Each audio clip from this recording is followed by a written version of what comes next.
Meus irmãos, a graça e a paz, amém? Nós estamos aqui nessa noite com a nossa live e o tema é a terceira onda.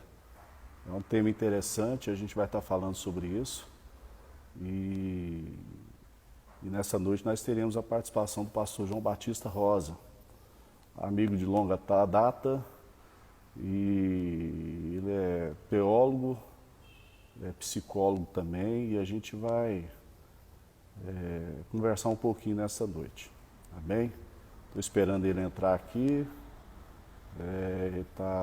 Deixa eu ver aqui. Deixa eu olhar aqui, daqui a pouco a gente já começa direitinho.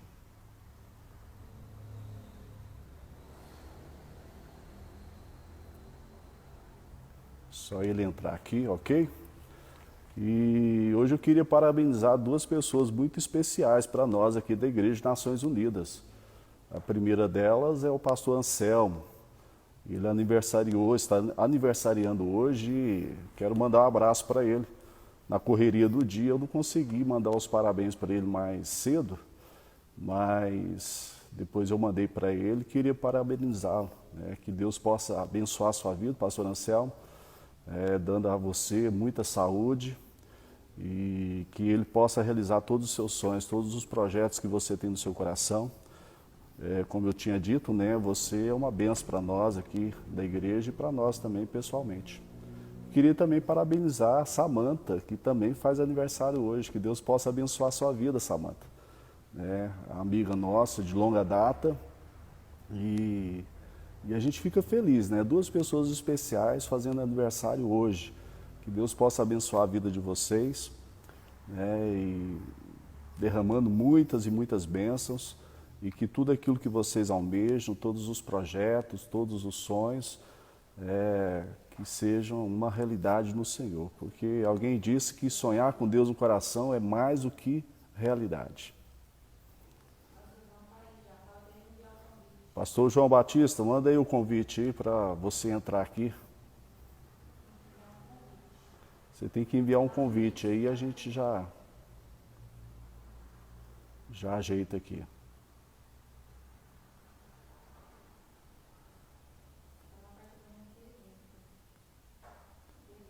Ok, irmãos. Só esperando o pastor João Batista entrar. Ele está aqui, só que ele tem que enviar um convite. Ele vai mandar um convite agora. Manda aí, pastor João. Ele entrou, tal. Aqui, ele deu um oi. Ele mandou um oi aqui.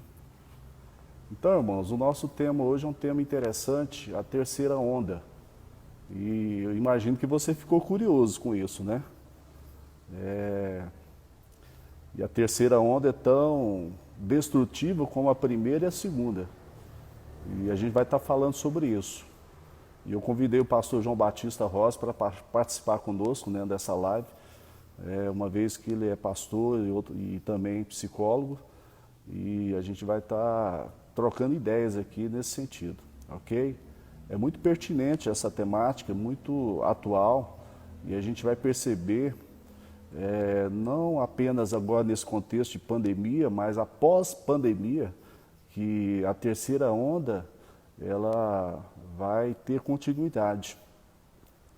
E, e ela é tão destrutiva como a primeira e a segunda. E é nesse sentido que a gente vai conversar hoje. Eu estou só esperando o pastor João Batista dar ok aqui, pedir.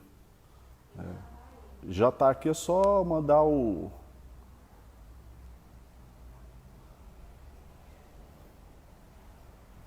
Só mandar o negócio aqui e a gente começa.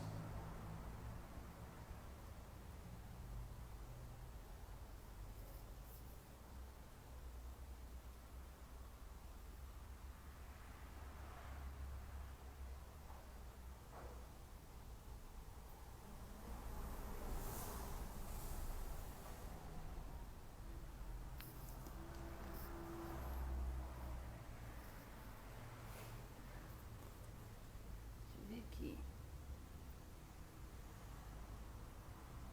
Peraí, ó. Enviou, beleza. tá entrando. Ok, pastor João Batista entrando. Aê! Aí, apareceu um homem. E aí? Deu certo? Deu certo, pastor? Tá sentando, tá vendo aqui já. Eu imagino que nós somos da geração analógica. Né, pastor João? Dá um... Oi, Nós somos da geração analógica. E aí a gente apanha um pouquinho dessa questão digital. Não é verdade? é verdade. Ai, ai. É assim mesmo. É a Hã? vida. É a Eu vida. desaf... Esses dias, essa semana, a gente parou para conversar e ficamos conversando. E eu tinha convidado ele para a gente fazer essa live, né, com essa temática, a terceira onda. E é um grande desafio para nós, né, porque eu dizia para ele que a gente vai caminhar por algumas vias, mas aquilo que vai nos ser como um via central vai ser a palavra do Senhor, né? Uma vez que nós acreditamos que a palavra do Senhor é a resposta para tudo. E eu queria começar lendo uma parte de uma entrevista de um filósofo do Martin Heidegger, de 1966, pastor João Batista. Ele diz o seguinte: a filosofia não poderá efetuar mudança imediata na situação atual do mundo. Isso se aplica não apenas à filosofia, mas a toda reflexão e esforço puramente humanos. Somente um Deus pode nos salvar. Interessante, né, o pensamento, e a gente trazendo isso aí para 54 anos depois, né? E que bom tê-lo conosco aqui, pastor João Batista. Seja Prazer bem-vindo. nosso. Prazer Amém. nosso. Amém. Paz para você, paz para todos que estão aí ligados conosco aí. Amém. E aí eu queria pensar num texto, estava pensando no texto, aquele texto de Mateus capítulo 11, versículo 28 ao 30. Acho que ele é a resposta para tudo aquilo que nós precisamos, né? Que Jesus vai dizer: vinde a mim todos os que estáis cansados e sobrecarregados, e eu vos aliviarei. Tomai sobre vós o meu jugo e aprendei de mim, porque sou manso e humilde de coração. E achareis descanso para a vossa alma, porque o meu jugo é suave e o meu fardo é leve. E aí eu acho que esse texto vem ao encontro de todas as nossas angústias, de todos os nossos desesperos, de tudo aquilo que possa trazer para nós falta de esperança. Amém? É verdade. Amém por isso. É um texto maravilhoso, né? E ele pode ser o começo e o fim dessa nossa live, né? O Pode. começo e o fim, com Perfeitamente. certeza, né? Bem escolhido esse texto, né? A gente, Pastor André, aproveitando aí o que você colocou, esse texto que você colocou, essa busca pela resposta das coisas, né, e bem colocado por ele, a filosofia ela tenta dar uma resposta para a vida mesmo, né? Ela procura dar uma resposta, assim como, por exemplo, vamos pensar na política, né? A política ela tenta dar uma resposta para as situações de natureza puramente humana. sim, Você tem uma questão de administração, por exemplo, questão financeira, aí a pessoa resolve. A questão de uma lei que ela é produzida e ela tem que ser executada. Isso é humano. Né? sim, Mas a natureza do ser humano, aquilo que rege a natureza do ser humano, aí a política não tem jeito, filosofia não tem jeito, sociologia não tem jeito, que é o que prega-se na escola hoje, né? Diz que a escola fabrica o ser humano. Eu estava, algum tempo atrás, vendo uma doutora ela era em... Eu esqueci, ela era educadora. E parece que é em psicopedagogia, eu acho que é isso. Doutora em sim, psicopedagogia. São Paulo, na USP. E ela falou assim, não, ninguém nasce com nada. Ninguém é nada. Na realidade, nós fabricamos o ser humano.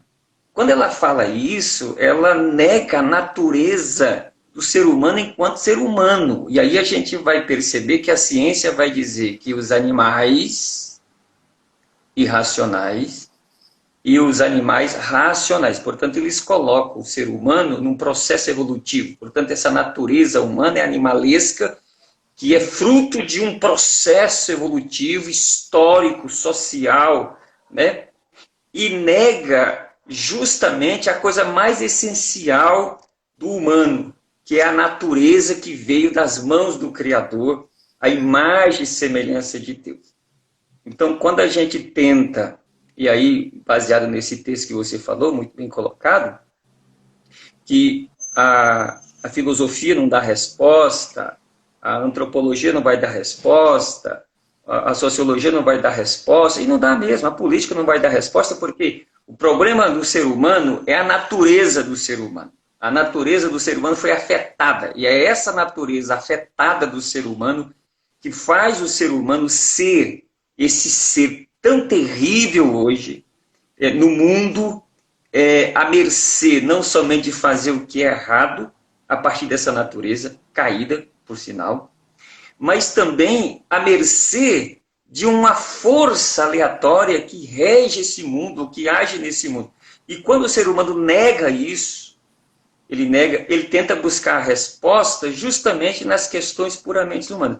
Nós que seguimos a palavra de Deus, nós que temos a teologia ao nosso serviço como instrumento, nós que entendemos essa lógica espiritual, é lógico que nós vamos na contramão, nós vamos dizer que não é isso. O que resolve o problema do ser humano é Deus. Sim. É a palavra de Deus. Né? E aí foi muito bem colocado o que você colocou. Interessante que o texto, né, a riqueza que Jesus coloca para nós aqui é que no maior desespero das nossas almas, ele é a resposta, né? Aquilo que o pensamento grego, o pensamento romano não conseguia responder, Jesus traz a resposta aqui, né?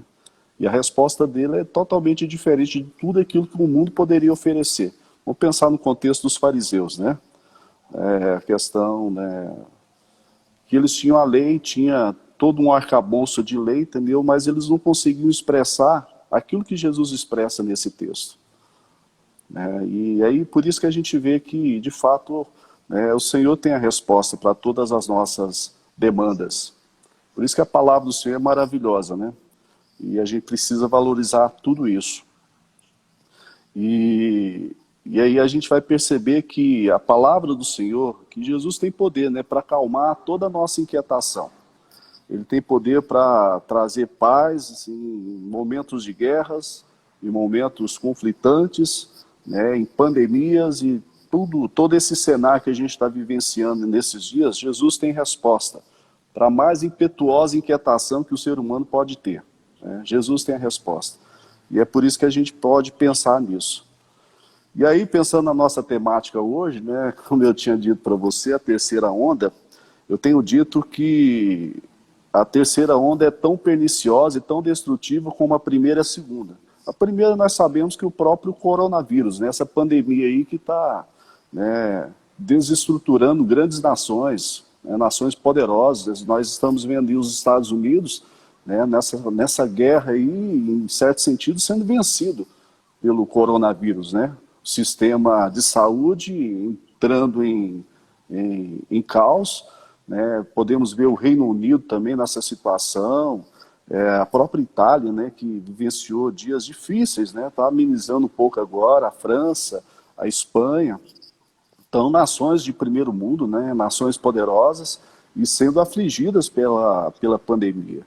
Então, de fato, o coronavírus é um inimigo mortal, né? Invisível, mas mortal e destrutivo.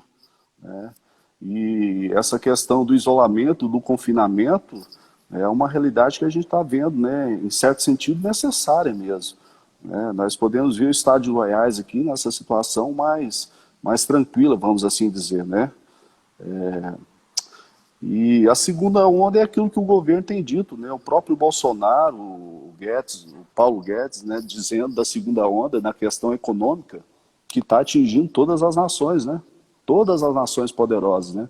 A gente vai pensar aí, por exemplo, os Estados Unidos, E se fala de uma grande depressão como de 1929, né? Um caos econômico que houve naquele tempo e que pode perdurar aí para o resto do ano, talvez mais do que um ano, né? Trazendo consequências, para mais anos ainda. E o que a gente percebe, o desemprego, né, aumentando, as pessoas perdendo seus empregos, empresas, né, que eram estruturadas sendo fechadas, né, e as pessoas reduzindo o potencial comercial por conta da realidade. Então a segunda onda é tão destrutiva como a primeira, né, pessoas com a possibilidade de passar fome, necessidade de coisas primárias. Então a segunda onda também é destrutiva. Quando a gente vê a palavra do governo, né, alertando sobre a questão do desemprego e da falta de alimentação que as pessoas poderão ter por conta de dinheiro, uma vez que a pessoa que tem um salário mínimo, perde esse salário mínimo, mesmo com a ajuda do governo, como está sendo dado agora, os R$ 600 aí, o que a gente percebe é que as pessoas estão padecendo também com a questão econômica. E a realidade é essa, né? Agora, a terceira onda, que é a nossa temática aqui, ela é tão destrutiva como essas duas primeiras, né? Que é a questão psíquica. Os transtornos psíquicos que estão sendo gerados, né, com tudo isso. Eu tenho dito que a terceira onda ela é tão destrutiva como a primeira e a segunda. E quando a gente pensa que nós somos, né, seres sociais, e por sermos seres sociais, estamos em um processo de confinamento, né, não podendo sair de casa e não podendo ir trabalhar e tantas outras coisas, tudo isso vai gerar, né, situações de transtornos, né? Você concorda que essa é a terceira onda, pastor João Batista? Eu concordo, lógico que eu concordo. Você tem o próprio vírus é uma coisa, você tem a própria parte que a gente entende que é a questão política como segunda, né, administrativa, e você tem essa terceira que a gente pode classificar como essa questão das consequências psicológicas no ser humano, né? Essa questão é tão séria que, só para me dar uns dados aqui, né, e eu quero buscar os dados lá, historicamente falando, para você ter uma ideia, nós temos, por exemplo, várias epidemias, isso de acordo com a OMS. Sim, Né? sim. Por exemplo, nós tivemos, o mundo já teve, por exemplo, a peste negra, em 1333 a 1351. Só para você ter uma ideia, morreu mais ou menos cerca de 50 a 65 milhões de pessoas. Né? Você tem uma outra, a cólera, por exemplo, de 1817 a 1824, que morreu milhares de pessoas. A tuberculose, por exemplo, que foi de 1850 a 1950 para tentar controlar, mas os dados da OMS é que já morreu por esta mais de 1 bilhão de pessoas. A varíola, por exemplo, de 1896 a 1980, matou mais ou menos 300 milhões de pessoas. A gripe espanhola, que é tão falada hoje em dia, né, de 1918 a 1919, matou 20 milhões de pessoas. E por falar sobre ela, na realidade, a gripe espanhola é o vírus influenza, que na realidade é o que nós convivemos com H1N1 aqui no Brasil. Sim, sim. É a mesma coisa. Você tem a tifo, por exemplo, que foi uma outra epidemia de 1918 a 1922, que matou mais ou menos 3 milhões de pessoas. Você tem, por exemplo, a febre amarela, em 1960 a 1962, matou 30 mil pessoas. Né? O sarampo, até 1963, o sarampo matou mais ou menos 6 milhões de pessoas. A malária, até 1980, já tinha matado 3 milhões de pessoas. A AIDS, que é uma coisa terrível, né? Desde 1981, na realidade, matou 22 milhões de pessoas. Então, existe um dado da OMS, né? E aí eles colocam, tem uma colocação que eles falam o seguinte: nos últimos 1.500 anos, mais de 3 bilhões de pessoas no mundo morreram em decorrência de doenças provocadas por novos vírus e bactérias. Então, é só para a gente abrir esse leque para mostrar que o coronavírus é mais uma dessas ondas aí que está acontecendo e que já houve epidemias no mundo muito pior ou piores, muito piores do que esta. Agora, isso eu quero aqui aproveitar o momento e dizer que essa epidemia ela nos jogou de joelho, pastor. Sim. Na realidade, ela humilhou o rico e o pobre. Sim. Ela humilhou o orgulhoso e o humilde. Os poderosos. Colocou todo mundo no mesmo patamar. Colocou todo mundo no mesmo lugar, jogou por terra e mostrou: vocês não são nada. O dinheiro de vocês não é nada, a posição de vocês não é nada, o poder bélico de vocês não é nada. Um vírusinho tão simples pode acabar com a humanidade. Não vai acabar, lógico, mas pode acabar. Isso demonstra claramente que a vulnerabilidade humana ela é muito acentuada quando a gente olha para a questão de doenças. E por que os governos, aí a gente pensa, por que os governos não trabalham essa ideia dessa vulnerabilidade e se tornam mais humildes? Né? Aí entramos agora o nosso papel como igreja. A igreja também acabou, em outras palavras, ficando humilhada. Por quê? Porque nós pregamos cura, nós pregamos que Jesus salva, cura, liberta, que Jesus não tem nada impossível para ele, e agora vivemos com a cara cheia de máscara. Com Os medo. midiáticos, né? Os pregadores midiáticos estão com máscara, né? Com medo de um vírus que pode detonar ele. E eu vou dizer que muitos não estão usando simplesmente por causa do decreto, estão usando com medo mesmo. Sim, Por quê? sim. Porque isso revela a fragilidade da fé dessas pessoas. Agora, olhando para o lado, esse lado psíquico, né? Eu andei conversando com algumas pessoas recentemente, tem pessoas que falaram assim para mim: minha vida mudou. Daqui para frente eu vou ser mais crente, daqui para frente eu vou orar mais, eu vou jejuar mais. Aí eu fiquei observando a pessoa falar, e aí olha como que essa situação revelou, trouxe à tona o interior das pessoas, revelou o secreto da vida cristã que elas levavam e até a vida secreta daqueles que não são cristãos. Revelou eles. Sim. Mostrou a fragilidade de todo mundo, jogou todo mundo de joelho, todo mundo teve que se emborcar diante de um vírus desses. Pois é. E aí o grande problema, né? Muitas pessoas estão entrando em pânicos, muitas pessoas estão tendo já problemas depressivos, e eu acho, na minha opinião, eu acho que nós vamos ter que conviver com muito mais gente doente daqui para frente, né, Fábio? Com certeza.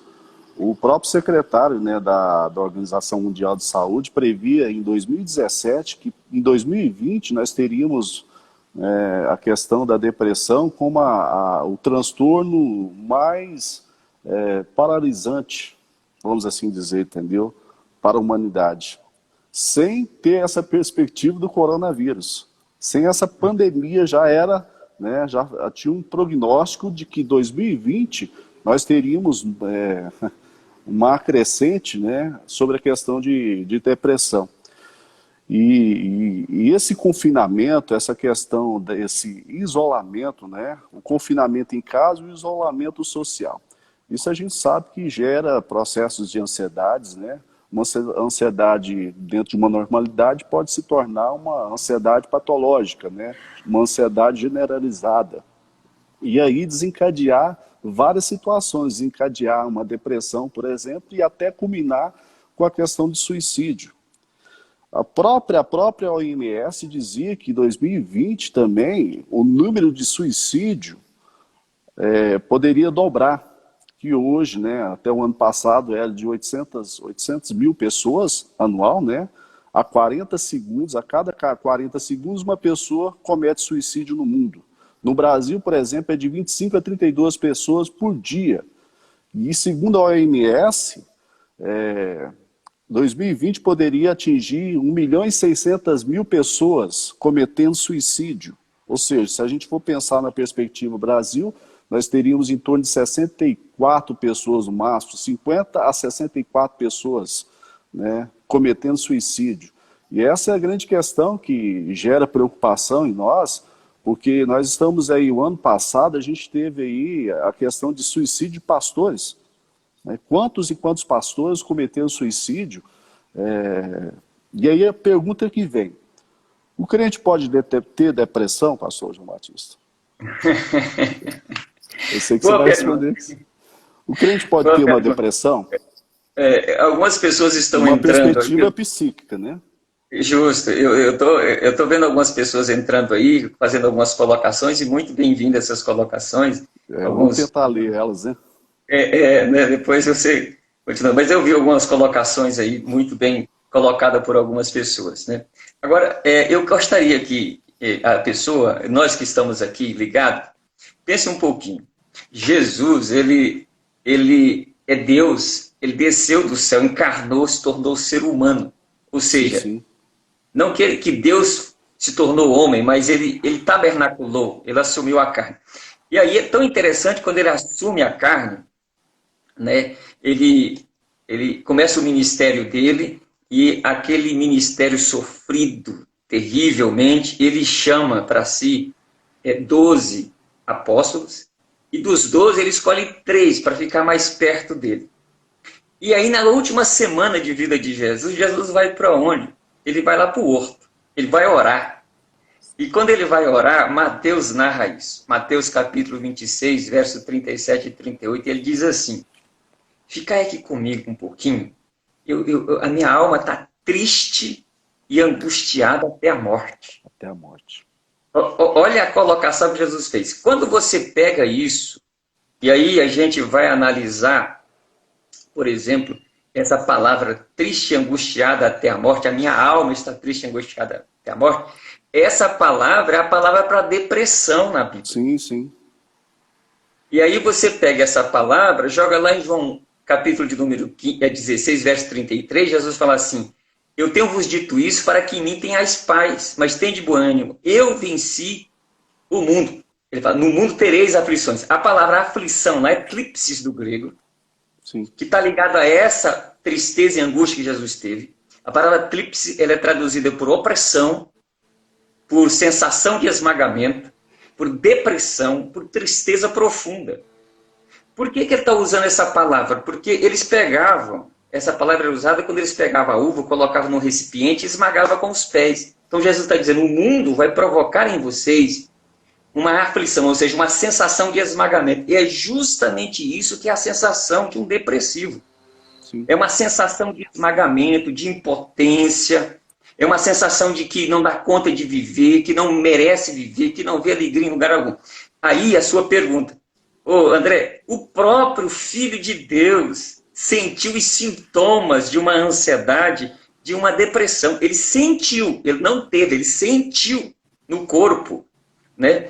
Aí é lógico que está causado pelo quê? Pelo que estava à frente, sim, pelo que estava esperando ele. Então, eu gostaria que você que está nos ouvindo aqui, tudo aquilo que está à frente, à sua frente, aquilo que é prognóstico, aquilo que está como um ponto de interrogação, como uma hipótese na frente, e se você tentar viver isso à frente, no presente, isso vai gerar em você ansiedade.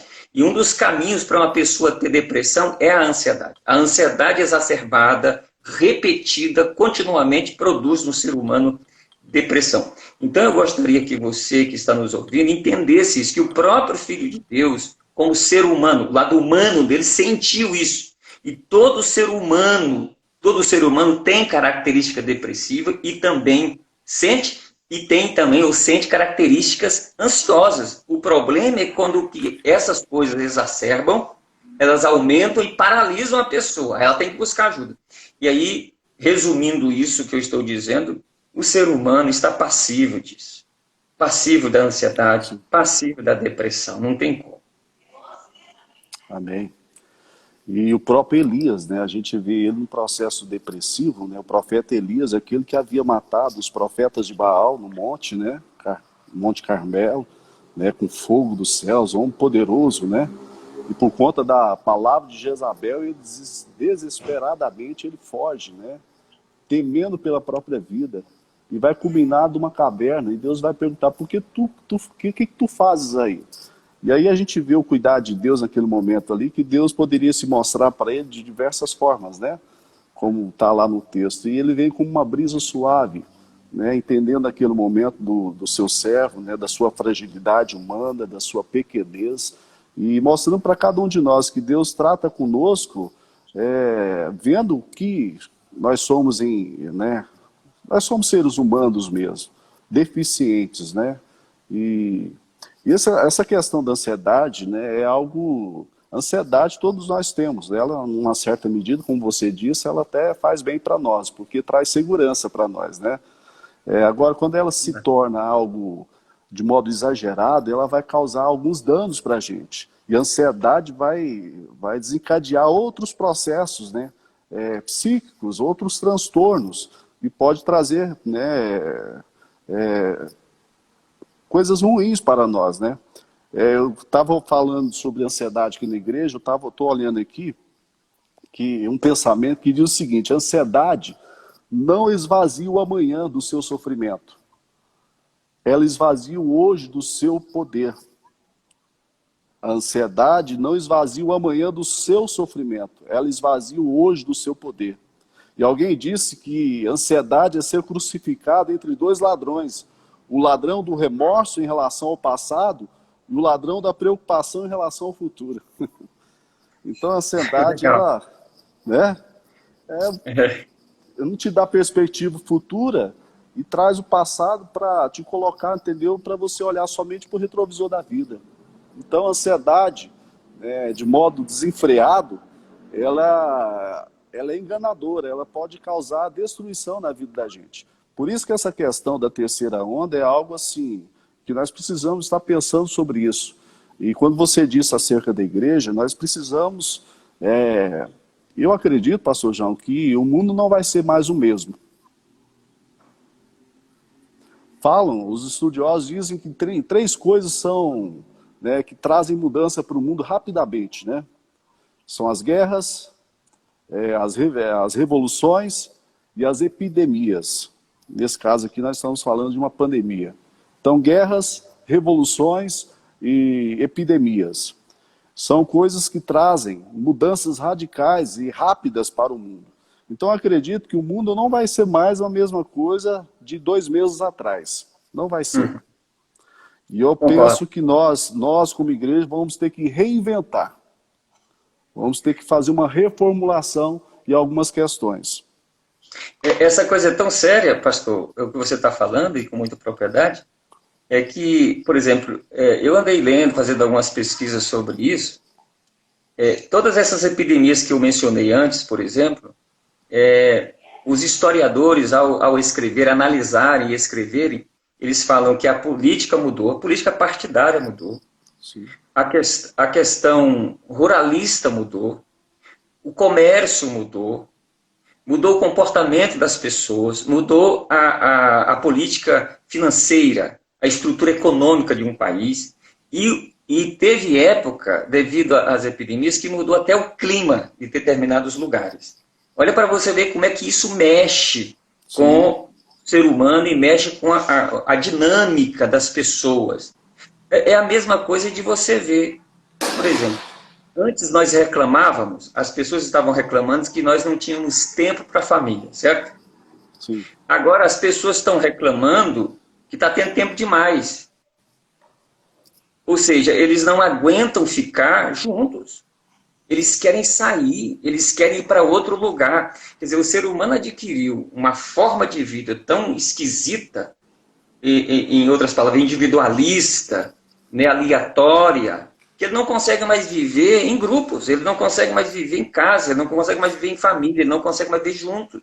Ele quer sair, ele só sente livre se ele estiver fora. Então, essa pandemia está nos levando a fazer uma reflexão sobre a nossa postura enquanto pessoas sociais. Ela está nos levando a refletir o nosso tempo gasto com as pessoas. Antes nós estávamos gastando tempo muito com outras coisas, mas agora ela está fazendo com que nós gastemos tempo com o ser humano. Conviver com o ser humano e gastar tempo com o ser humano traz conflitos, rapaz. Tá dando muita briga, né? Ansiedade e depressão também por aí, viu? O fogo tá pegando em algumas casas aí, né? O negócio tá ficando feio, né? E é interessante a gente pensar sobre isso em questão de família, né? Porque, né, vez ou outra, vamos pensar que nós vínhamos de uma sociedade adoecida, né? A gente vai falar sobre fobia social, né? E eu acho que vai ter uma outra configuração para a fobia social, né? Depois dessa pandemia, pós-pandemia aí. E aí a gente falava muito, porque a gente vem já de uma sociedade líquida, né? Uma sociedade líquida, uma sociedade fragmentada, que perdeu esse contato real, entendeu? O contato, né, vinha de modo superficial, as pessoas, muitos amigos no Facebook, no Instagram e tal, mas sozinhas, solitárias, sem perspectiva de relacionamento real, né? E aí a gente vem já com uma sociedade adoecida, né? Já bem adoecida, e agora vem com uma realidade de confinamento e isolamento social. E aí a gente vai pensar o seguinte: o que vai ser dessa sociedade pós-pandemia? O que a gente pode enxergar, né, dessa sociedade já adoecida pós-pandemia? Eu acho que dentro dessa perspectiva, você estava falando antes sobre a questão aí da depressão e a ansiedade. Basicamente, eu fico observando o seguinte: o ansioso, ele quer viver o futuro. Então, ele traz o futuro para o presente. Ele fica alimentando o futuro no presente naquela expectativa, né? Ele não consegue viver o presente, mas ele vive o futuro no presente. Então, ele não vive nem o presente e não vive nem o futuro, porque o futuro é o amanhã. Sim. Mas o problema é que o depressivo, ele vive no passado. E o que ele faz? Tem aqueles que acendem a velhinha, uma velhinha, e fica velando a dor dele, a desgraça dele, a situação dele. E aí, o grande problema, ele pega esse passado e traz para o presente, e vive o passado no presente. Então, observa que essas pessoas, eles vivem num ciclo vicioso. Por que eles vivem num ciclo vicioso? É um exemplo. Se eu estou no presente e eu estou trazendo o meu passado e vivendo no presente, como é que eu construo o meu futuro? Aonde que eu construo o meu futuro? No presente. Mas se eu trago o passado para o presente, então eu estou construindo o meu futuro com o meu passado. Então o que acontece? Eu vou transferir o meu passado para o amanhã. É isso que mantém o adoecimento das pessoas. É isso que faz as pessoas continuarem depressivas e não dão conta de sair de dentro dela. Por quê? Porque na realidade ele não percebe que o alimento dele é a própria doença dele. Então o que a gente faz? E aí tem muitos profissionais, né, que dão dicas e tal. O que a gente faz? Pense um pouquinho nessa pandemia. Pense um pouquinho. Pense um transtorno obsessivo-compulsivo, TOC, por exemplo. Vamos pensar nele. Tem gente que tem medo de sair ali. Tem gente que tem problema com sujeira. Ele sai, tem que se lavar as mãos, lavar a cabeça, lavar a roupa, lavar os pés. Ele é muito simétrico, ele organiza tudo direitinho. O que essa pandemia fez com uma pessoa dessa? Observa para você ver. Ele já tinha que lavar pelo ritual dele. Agora a pandemia fala o seguinte: cuidado, põe máscara na cara, você lava as mãos, passa gel, passa nos pés. Quer dizer, essa situação aumentou, exacerbou demais isso nessa pessoa.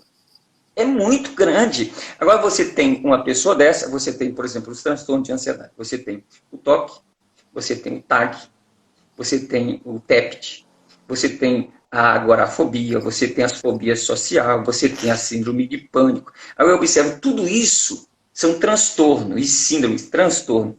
Observa que essa pandemia está levando as pessoas a fortalecer o que já tinham e adquirir novas características. Então, essa pandemia vai deixar uma sociedade epidêmica muito maior ainda, no sentido psicológico.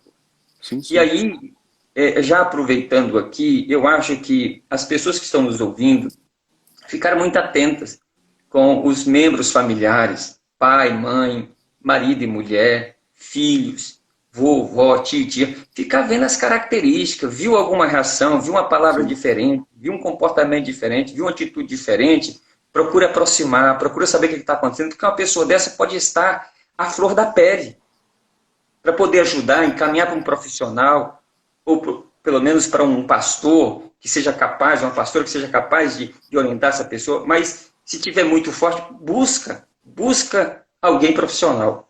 Eu acho que vai ser pesado esse pós aí. Por isso que é a questão da terceira onda, né? Ela é tão destrutiva como a primeira e a segunda.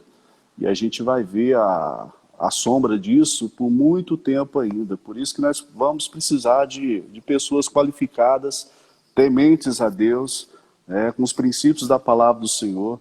E eu acho muito interessante porque havia um senso comum no contexto universitário, no curso de psicologia. Eu acho que você ouviu isso, né? Que a maioria dos religiosos que faziam psicologia, que iam e adentravam o curso de psicologia, nada mais queriam que usufruir das ferramentas da psicologia para o gabinete pastoral. E aí a gente foi para a universidade com essa visão, esse senso comum, até mesmo lá, né, do corpo docente. E a gente foi percebendo o seguinte, a fala da gente era o seguinte, não, a gente está aqui não é para usurpar o ferramental da psicologia, entendeu? Para levar para o gabinete pastoral. A gente quer tanto fazer o aconselhamento pastoral na igreja, entendeu? Com as pessoas, como também exercer a profissão de psicólogo, entendeu? Com toda a ética profissional, né, que a gente aprendeu. E é nesse momento que eu acredito que vai ser de suma importância profissionais, entendeu? Na área da psicologia, com toda a ética profissional, mas com o temor de Deus no coração e com os princípios da palavra do Senhor, né? É isso que a gente está dialogando aqui, conversando e não desmerecendo todo esse ferramental que nós temos na psicologia, mas assim, usando tudo isso com princípios, né, com ética, com bom senso, de modo que a gente não pode fechar os olhos para essas questões psíquicas, né, imaginando que é demônio, é espírito maligno, entendeu? Pode até ser, em algum sentido, né? Mas são questões que atingem qualquer ser humano. Se atingiu Elias, o profeta Elias, né? Se o Senhor, né, não vivenciou, mas conseguiu antever aquela situação, né, de pressão, né, de sentir, né, a questão a dor de morte mesmo, porque nós, seres humanos limitados, não haveremos de sentir tudo isso. Nós tivemos exemplo agora, o ano passado e retrasado, de muitas pessoas que tiraram a própria vida no desespero dos seus corações porque não tinham resposta. E quem tira a própria vida nada mais quer tirar a dor. A questão é essa, é tirar a dor, porque não consegue lidar com a dor. Aquele que tira a vida nada mais está querendo fazer do que tirar a própria dor. E aí, no tentar tirar a dor, ele te ceifa a própria vida. E nós sabemos que a palavra do Senhor vai ser contrária com essa questão do suicídio, né? E não é o nosso tema aqui, a gente não vai entrar nessa questão, né, pastor João?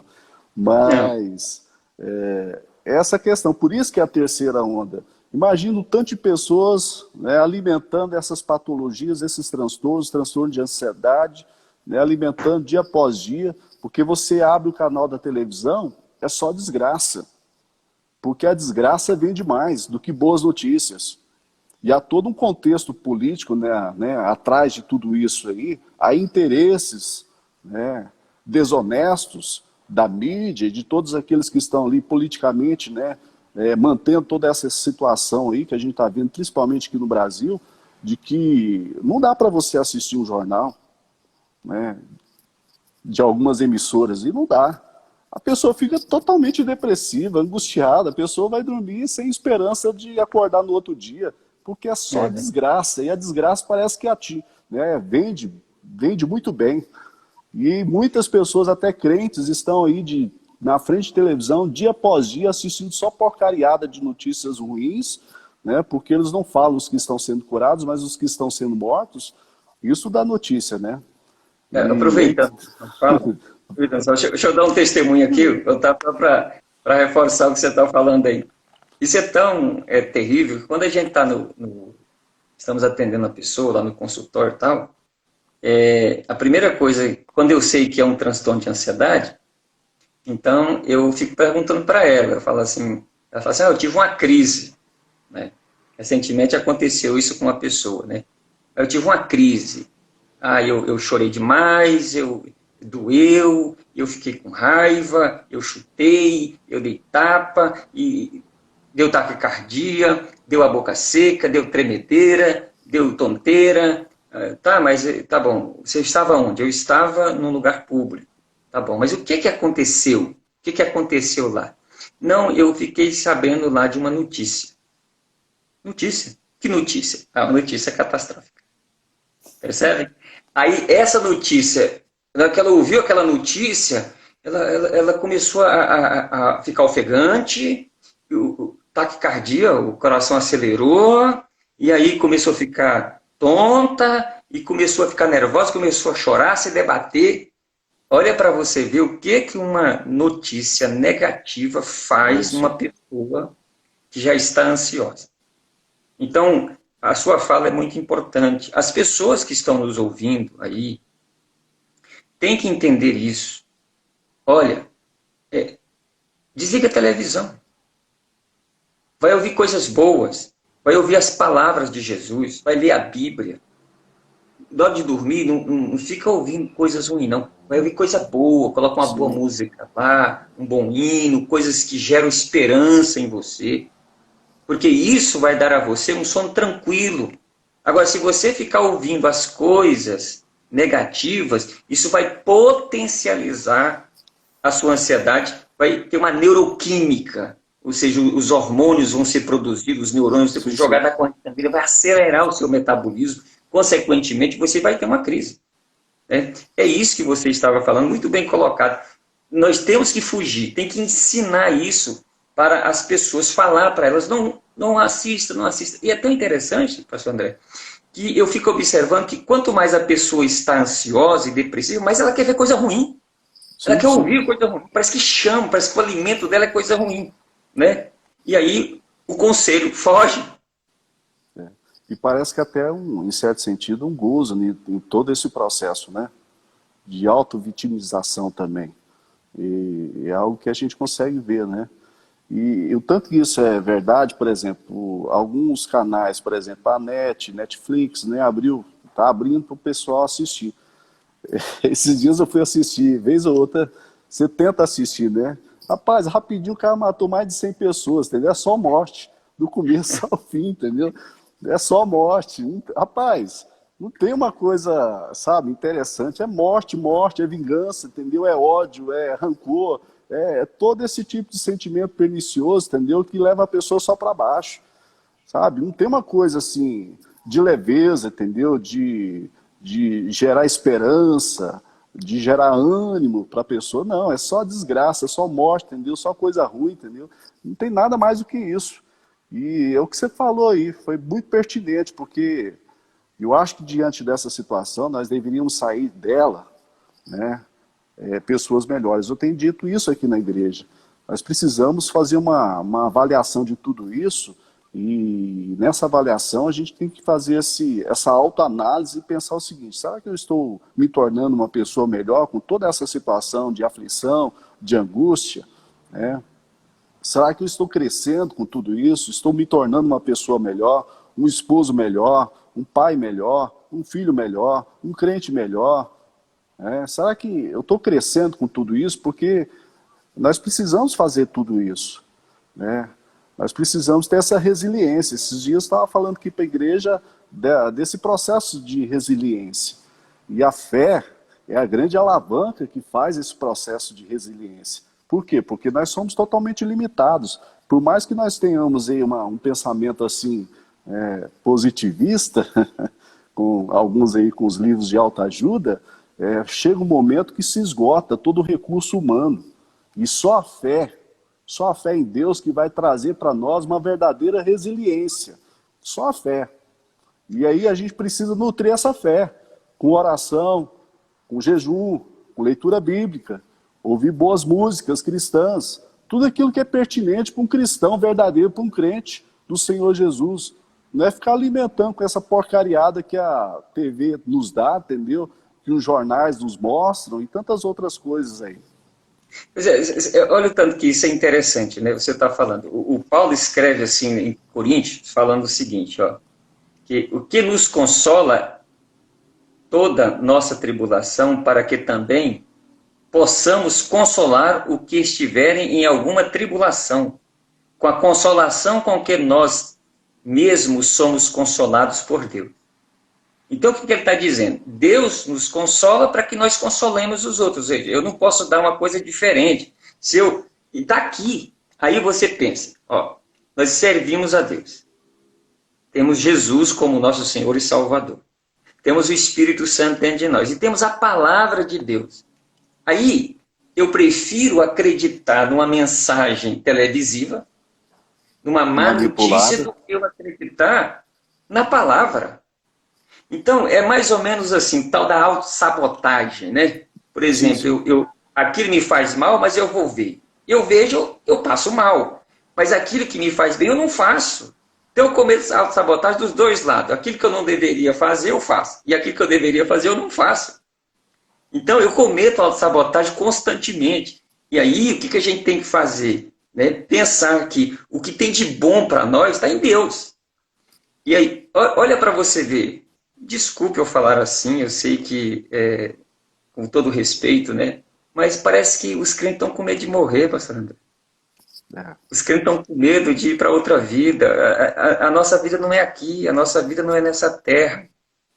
Então, para que eu vou ficar alarmado se na realidade faz parte de um processo natural da vida? Está acontecendo e vai acontecer. Jesus falou isso. Falou que vai haver pestes, vai haver guerras, rumores de guerra, nação contra nação, reino contra reino, filho contra pai, pai contra filho. Mas ele falou assim, ó, mas fique tranquilo, isso é o princípio, isso não é o fim. Vai haver, não tem como. Isso nos desnuda diante das pessoas, diante de nós mesmos, diante da sociedade, mostrando a nossa estrutura de fé, como você está falando, nossa estrutura de vida cristã. Nós temos que confiar na palavra de Deus. A palavra de Deus veio dele, ele falou, então vamos acreditar, descansar nele, entregar nossa vida para ele. Falar, Jesus, não importa o que acontecer, é importante que eu estou nas tuas mãos. Amém, graças a Deus. Né? Senão vamos viver aí uma vida.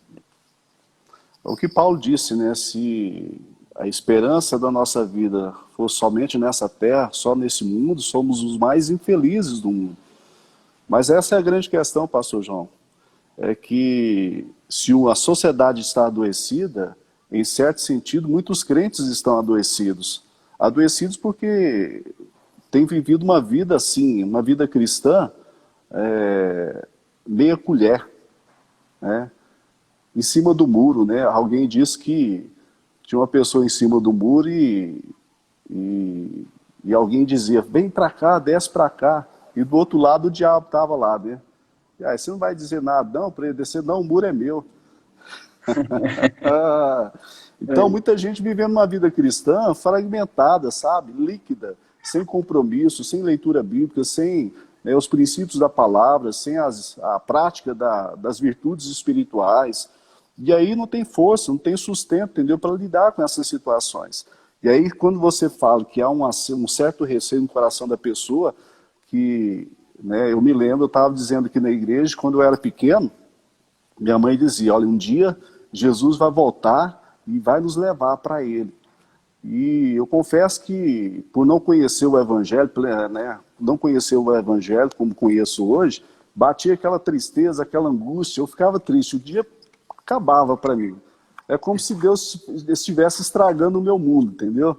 E muitas pessoas vivem com essa dinâmica, entendeu? Não, por quê? Porque a esperança da pessoa, o coração da pessoa está nesse mundo, sabe? E a gente precisa entender que nós precisamos fazer parte da igreja invisível. Não apenas da visível, porque a invisível é a que vai subir com Jesus. É aquela que ele vê, né? Aquela que ele vê. Ele consegue ver a visível e a invisível, mas somente ele vê a invisível, né? E nós precisamos estar inseridos nessa igreja invisível. É verdade. Eu gosto muito daquela ideia do filho pródigo. O filho pródigo sai de casa, né? Pega tudo, os bens, leva e gasta. Dissolutamente lá gasta, né? Acaba com tudo. Depois ele começa a passar lá fome e lembra da casa do pai. Ah, quanto jornaleiro do meu pai, na casa do meu pai, tem comida e eu aqui padeço de fome. Ah, vou voltar lá e vou dizer, pai, pequei contra os céus perante ti, me aceita como um dos teus jornaleiros. Ele faz isso, volta para a casa do pai, né? O pai o recebe, faz aquela festa e tal, e de novo coloca o anel no dedo, coloca as sandálias no pé, roupa nova, mata o animal e faz aquela festança. Esse meu filho estava perdido e foi achado, morto e reviveu. Vamos celebrar. Beleza, aí tudo bem. Mas agora vem a pergunta. Tomara que aquele camarada não tenha voltado para a casa do pai por causa da comida. Simplesmente por causa da comida. Simplesmente por causa da cama boa, por causa da roupa, por causa dos benefícios. E aí eu acho que essa pandemia, ela vai encher as igrejas de pessoas sinceras. Lógico que vai. Mas também essa pandemia vai levar muita gente a se tornar religiosas. Elas vão buscar a igreja, não porque eles têm Deus, Jesus, como Salvador e Senhor da vida delas. Não. Elas estão buscando, na realidade, um lugar para se sentir bem, sentir paz, se sentirem protegidas. E esse vai ser um grande problema daqui para frente na igreja. E que os pastores, a liderança, possam estar ávidos com relação a isso, para poder aplicar o verdadeiro corretivo, o antídoto verdadeiro, bíblico na vida dessas pessoas, para que elas possam servir a Deus, não por aquilo que vai fazer por elas, mas sim porque Ele é Deus. Ele é, né? E aí, voltando lá no nosso princípio, é isso que vai resolver o problema da natureza humana. Não é vacina, não é o antibiótico. Por falar nisso, a penicilina foi descoberta em 1928, né? Então, quando ela foi descoberta, agora resolvemos o problema, vai matar tudo que é bactéria, vírus, que é uma beleza, né? Resolveu muita coisa, mas não vai resolver o problema da natureza humana. O que vai resolver o problema da natureza humana é o Evangelho, né? E o que vai resolver o problema psíquico, o problema emocional, o problema psicológico do ser humano? Você tem a questão do instrumento da ciência, você tem a psicologia, você tem a psiquiatria, você tem os fármacos, porque é uma questão psíquica, né? E se for questão espiritual, o Evangelho resolve. Se for uma questão só puramente humana, a ciência resolve, né? Então a gente tem que aliar essas duas coisas aí, andar junto, e a igreja vai encher de gente religiosa. Eu fico pensando no filho pródigo. Sempre tenho essa ideia. Eu gosto muito daquela parte da oração de São João da Cruz, não sei se você já ouviu ela, que fala o seguinte: ainda que não houvesse céu, eu te amaria, e ainda que não houvesse inferno, te temeria. Olha só, ainda que não houvesse céu, eu te amaria, e ainda que não houvesse inferno, eu te temeria. Eu acho que essa deve ser a nossa oração também. Porque nós sabemos que é a promessa de um céu para todos nós. Vai fechar, mas nós vamos abrir outra. Fala pra ele. Tem que falar. Olha, vai fechar a nossa... Falta 1 minuto para ela acabar. Vai fechar, mas a gente vai abrir de novo, tá, gente? A nossa live aqui. Tá bom? E aí vocês vão entrar de novo. O pastor João tem que pedir para entrar de novo. Tá, e o pastor João vai entrar de novo também. Mas essa oração precisa fazer parte da nossa oração, pastor João. Né? Ainda que não houvesse céu, a promessa de um céu maravilhoso, glorioso para nós, nós amaríamos o Senhor. E ainda que não houvesse inferno, né, de uma morte eterna, nós temeríamos o Senhor. Essa oração precisa fazer parte de cada um de nós, porque nós vamos viver dias difíceis,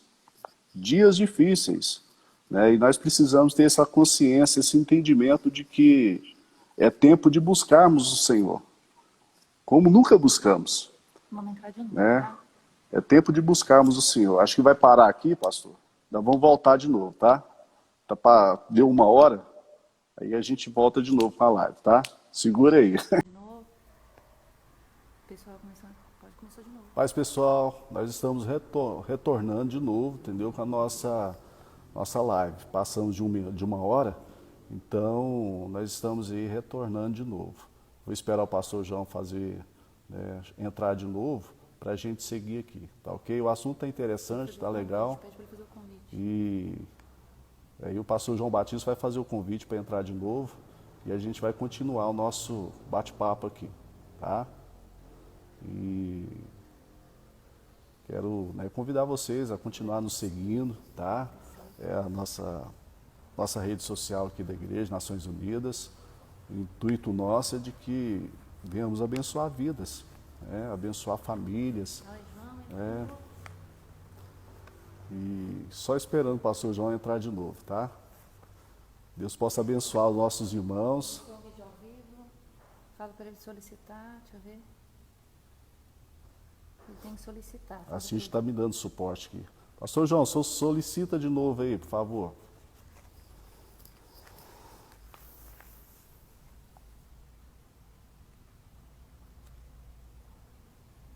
Ela tem que solicitar. Então, acompanhando aqui para ver se ele entra de novo. Nós estamos fazendo aqui da igreja por conta da internet. A internet em alguns locais está um tanto que difícil. Então a gente está aqui na igreja que está mais tranquilo e mais seguro a questão da internet, né? Para que não houvesse falhas, travamentos, né? Quero agradecer a todos que estão nos seguindo aí. Estou vendo aí o Paulo Veríssimo, a Aline, o Júlio, o Volney, o Jamil, a Fernanda. Deus possa abençoar. Ó, entrou aqui, bem? Entrou?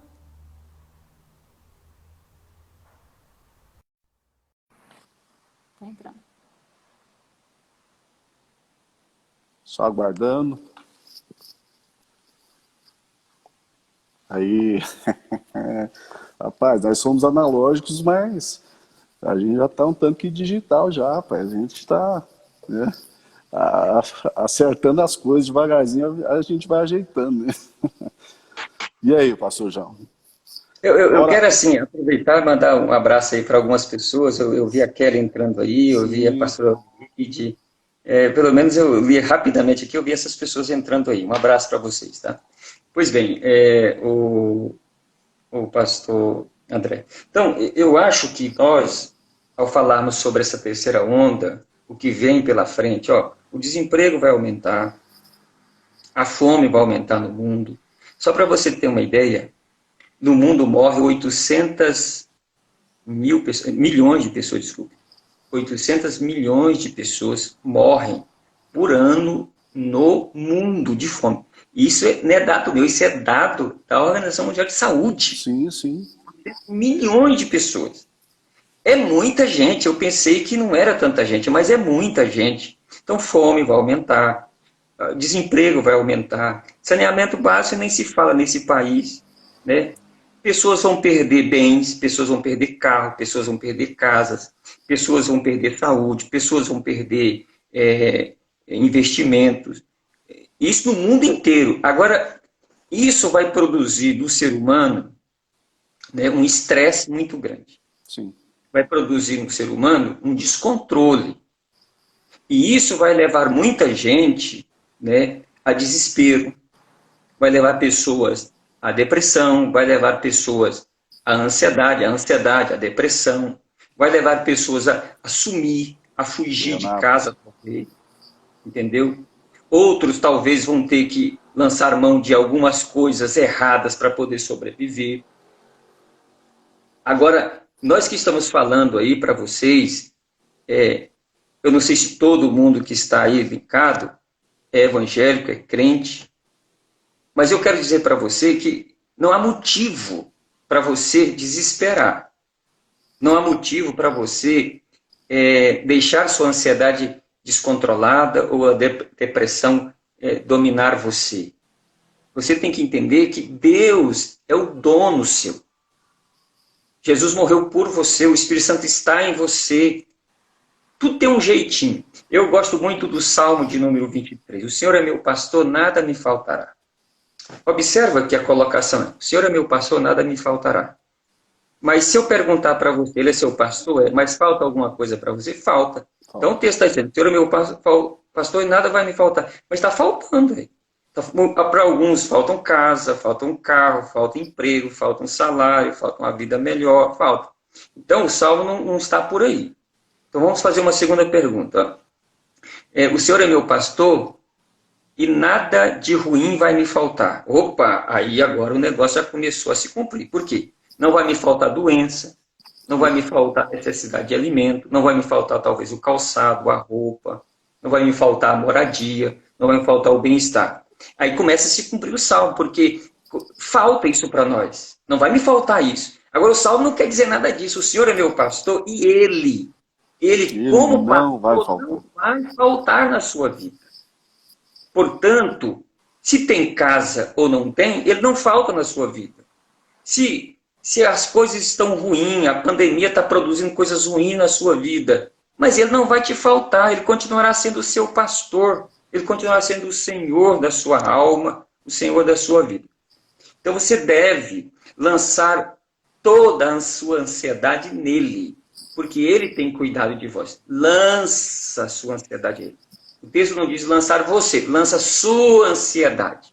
Lança. Ele tem cuidado de você. As coisas vão ficar piores, no mundo vai. No Brasil, será que vai ficar pior? Nós vamos ter momentos difíceis. Mas eu acho, na minha opinião, que o Brasil não vai sofrer como determinados países. Isso é uma opinião que eu vejo aí. Não vai sofrer.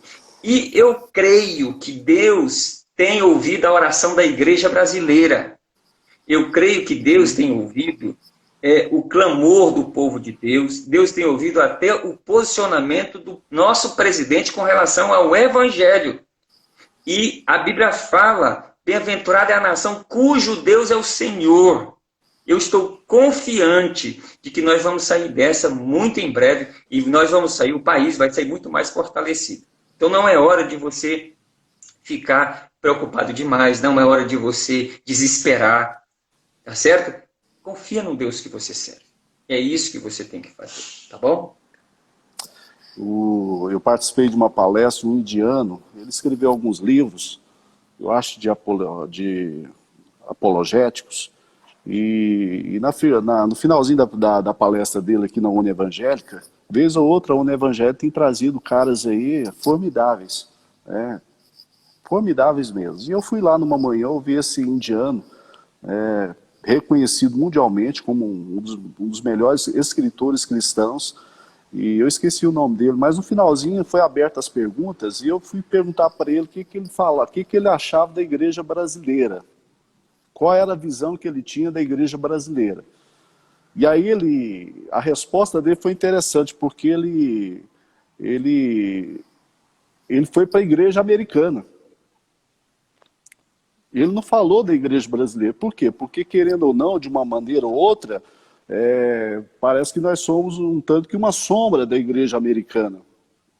Quantas vezes nós importamos a teologia, né, ali e tal, essas coisas, quantas, né, vez ou outras, escutando os pastores norte-americanos e tal, e aí ele foi falar sobre a questão da igreja americana, e aí falando no sentido dessa situação um tanto que caótica, né, de como a igreja americana se encontra, né, mais no sentido pessimista do que otimista. E aí, se a gente for olhar todo esse contexto, vamos pensar aí na Europa. A Europa já é dita como um continente pós-cristão, né? Nós sabemos isso. Né? O berço de vários avivamentos se tornou hoje, é uma realidade. Né? As grandes igrejas, né, hoje são teatros, são discotecas, boates, né? E um continente pós-cristão. E se a gente entende que Deus é soberano, que todas as coisas estão debaixo da sua soberania, do seu poder, Deus está no controle de todas as coisas, nada foge do seu domínio, nada foge da sua governabilidade. Então nós podemos ver que de uma forma ou de outra, essa pandemia nada mais é também, né, que um juízo de Deus, né? Mas eu dizia aqui na igreja que até o juízo de Deus é permeado com bondade, porque o nosso Deus é um Deus bom, é um Deus bom. Então, se a gente imagina dessa situação, por exemplo, se a gente olha alguns contextos, por exemplo, Israel, né? Essa pandemia não atingiu do jeito que atingiu outras nações de Israel, né? Não atingiu. E o que a gente está vendo aqui no Brasil também, querendo ou não, né, é o cuidado de Deus, né? Deus colocou a pessoa certa no momento certo. Nós não estamos aqui fazendo, né, uma apologia ao Bolsonaro de modo nenhum, mas o que você citou aí, né, feliz a nação cujo Deus é o Senhor, né? Então a gente entende que Deus está agindo soberanamente e que nós podemos esperar dias melhores, né? Não é dias melhores, mas nós podemos ter esperança de que Deus vai gerar coisas boas em nossa nação. Vai gerar coisas boas. Tem algumas perguntas aí, pastor João Batista. Vamos ver aí. A Cíntia vai dar o suporte para a gente aqui. Vou dirigir ela para você. Aqui, essa é a pergunta do Luiz. Para vocês. Aqui. Para vocês, a exposição continua? Contínua. Notícias ruins é um problema de saúde pública? É o Luiz, lá da Bethesda. Ah, o Luiz, amigão. Ei, Luizão. Firme, meu filho? Você entendeu aí a pergunta? Não, repete. Para vocês, a exposição contínua a notícias ruins é um problema de saúde pública? Talvez eu estou... É isso mesmo, né? É isso. Você entendeu aí? Sim, entendi. Lógico, é o Luiz, né? Luiz Fábio. Então, Luiz, sim, porque o ser humano, ele... Pensa um pouquinho. Quando você nasce,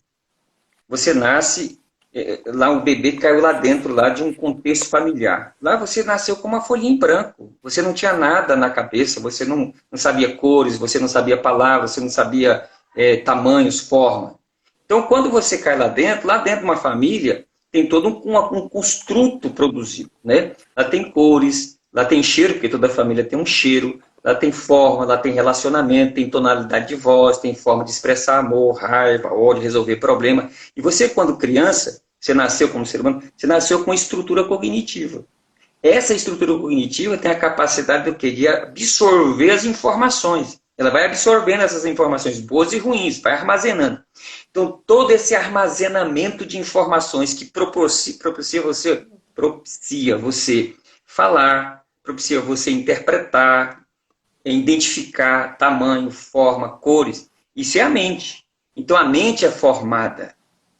A mente são as informações que você tem nessa estrutura. Então, você vai responder à vida com isso que está aqui dentro. Agora, você imagina, você ficar vendo só coisa negativa. As notícias só negativa, pejorativa, só coisas que te levam a uma interrogação, a um medo, a um pavor. Isso vai gerando na sua mente o quê? Memórias. E essas memórias que estão aí dentro podem evocar outras memórias do passado que você tinha lá dentro, de violência, de problemas, de gritaria, de rejeição. Aflora uma grande ansiedade em você, e aflorando essa grande ansiedade em você, isso vai refletir no seu corpo. Como é que reflete? Nós chamamos de psicossomatização. Pode ter queda de cabelo, zumbido no ouvido, tonteira, erupção de pele, pode ter também cegueira. Que isso? Cegueira, surdez. Vai somatizando tudo em você. E se isso ficar muito tempo, você vendo isso demais, e esses sintomas ficarem presentes, isso acaba ficando permanente no seu corpo. Depois não tem jeito não de sair, não. Você vai ter que conviver com isso. Então, respondendo a sua pergunta, a exposição contínua a notícias ruins gera em você, no seu organismo, uma neuroquímica que leva você a ter, em outras palavras, uma ansiedade que psicossomatiza no seu corpo e que instala uma doença. Só comentando, pastor João Batista, o Luiz Fábio, Só contar uma história interessante, eu até falei dela lá no Comep. Ele fazia parte da diretoria do Comep. Da primeira vez que a gente liderou, acho que em 2002 ou 2003, nós tivemos um pré-Comep lá no Fim Social. E aí, o púlpito da igreja era um púlpito grande. E o Luiz Fábio é amigo nosso de muito tempo, né? Gente finíssima esse cabra aí, gente boa demais. E aí a gente chegou atrasado no culto, e aí a igreja estava lotada, cheia, sabe? E aí tinha um irmãozinho dando uma saudação lá. E ele estava fervoroso, animado e tal. E a gente foi sentando, porque não tinha lugar na igreja, e depois colocou a gente para sentar lá no púlpito. Acho que o púlpito servia como pessoal para o coral também, alguma coisa assim. Sei que era mais de 20 pessoas. E a gente foi sentando no púlpito e todo mundo assentando e tal. E ele dizia, aquele irmão que estava dando a saudação: irmão, pergunta pro seu vizinho do lado, tem fogo, irmão? Tem fogo aí? E aí o Luiz Fábio, a gente foi sentando e ouvindo o que o cara estava falando sem entender muito e foi perguntando, né, paulatinamente, né, com a voz mais baixa, mas quando o Luiz sentou, o cara que estava do lado dele, tinha todo mundo já perguntado e dado resposta, então estava um silêncio da igreja. Aí o irmãozinho perguntou para o Luiz Fábio: tem fogo aí, irmão? E todo mundo ouviu. E o Luiz Fábio, sem estar ligado no culto, né? Eu não fumo não, irmão. Aí ficou esse negócio lá, bem engraçado na igreja. Eu não fumo não, irmão. Ai, ai. Mas alguém perguntou sobre a questão, pastor João Batista, sobre a questão da tecnologia. Uma vez que a tecnologia já estava bem presente, e agora parece que de modo mais ainda intenso, né, a questão da tecnologia. Tanto é que a gente está até um tanto que desesperados, né, no sentido de internet, e a gente vai, tá fazendo de tudo para se adaptar a essa realidade, né? Nossos cultos online, transmissão online, essas coisas todas, por conta dessa realidade que estava aí com a questão de não ter cultos presenciais e tal, né? Agora, muitas pessoas estão cada vez mais presas à questão da tecnologia. E a questão do isolamento social, do confinamento em casa, o que a gente percebeu que a gente vem dessa sociedade adoecida e as pessoas não têm mais aquele momento na mesa, né?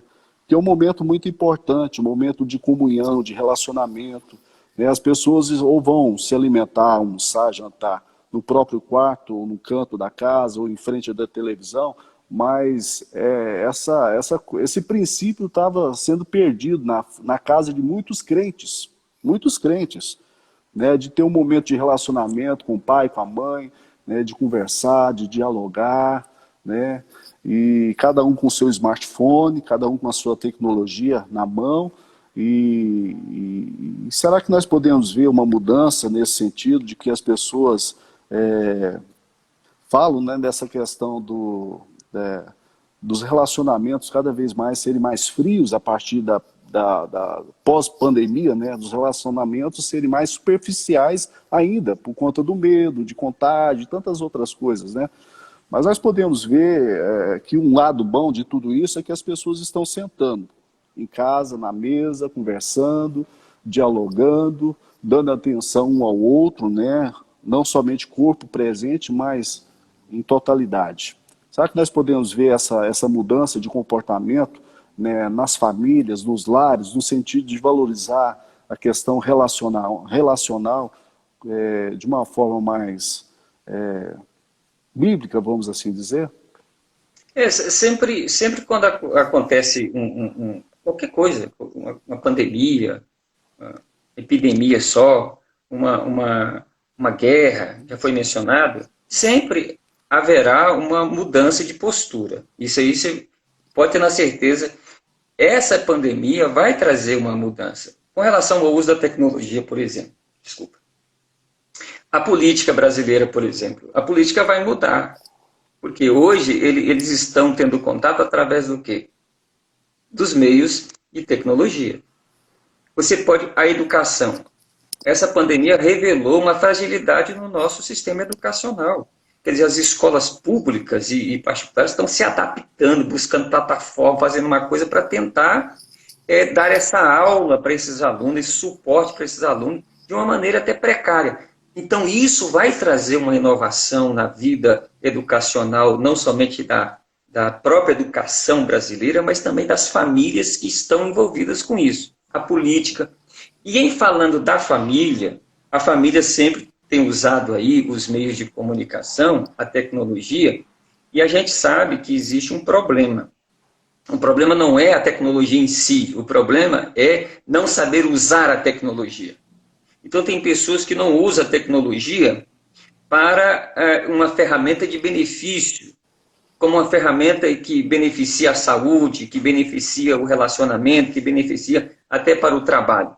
As pessoas têm usado os meios tecnológicos para uma satisfação pessoal, para um isolamento, para ficar escondido, para fazer até coisas proibidas para ninguém saber. Quer dizer, hoje ficou mais fácil a pessoa fazer coisa errada, né, e da individualidade.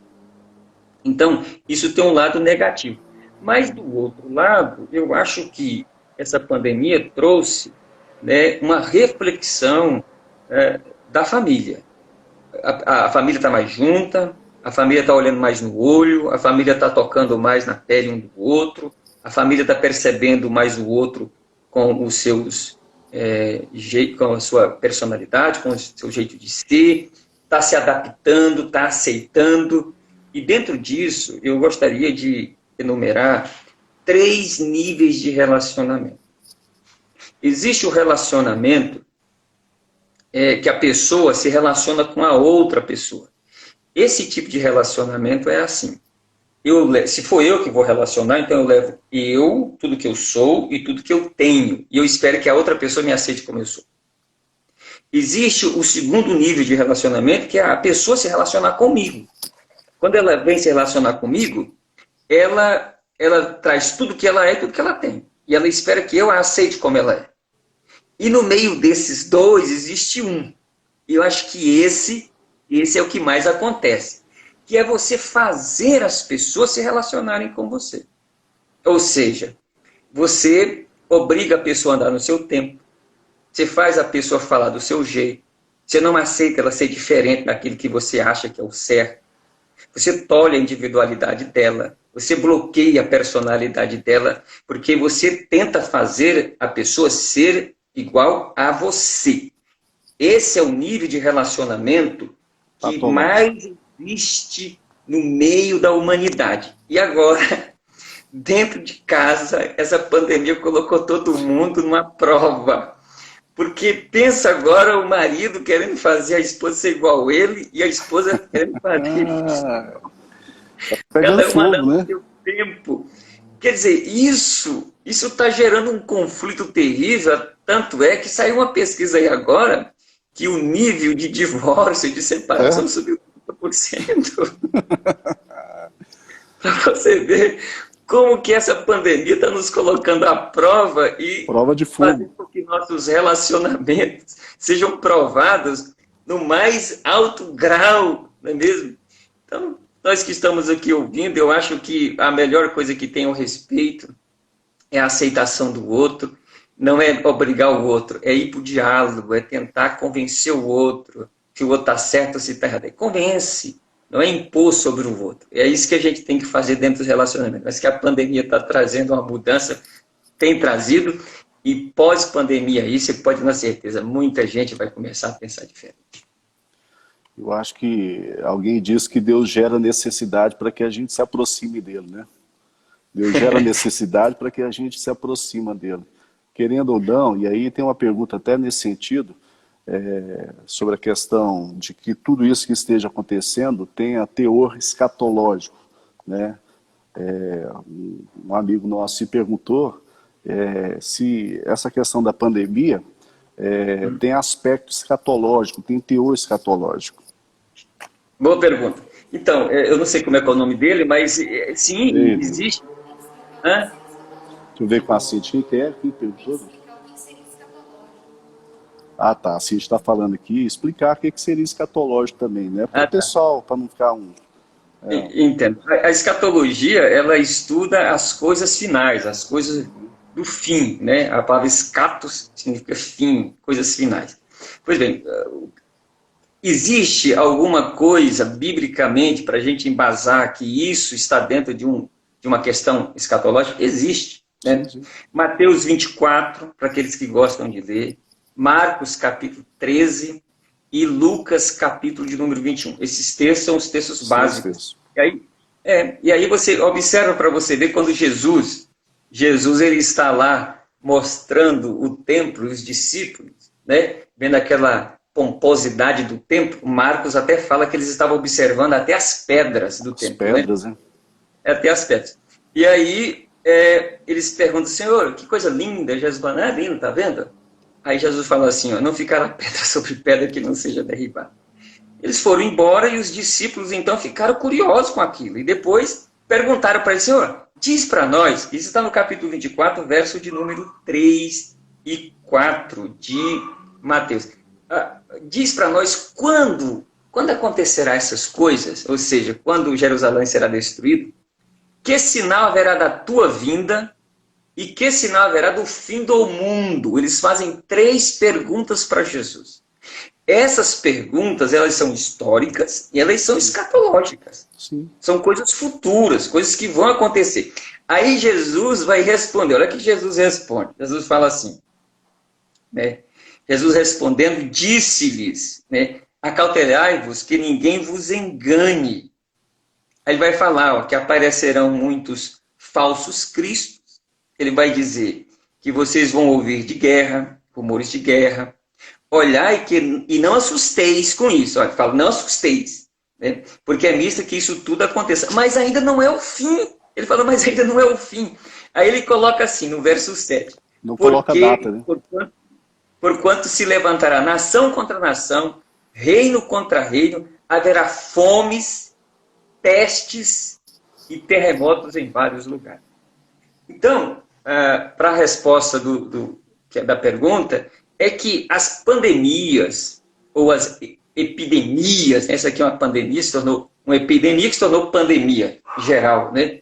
Sim. Então, essa epidemia ou essa pandemia, lógico que tem uma conotação escatológica, porém, Jesus falou que isso não é o fim, isso é o princípio, isso é o começo do fim. Aí eu gostaria de alargar essa resposta, por favor, né?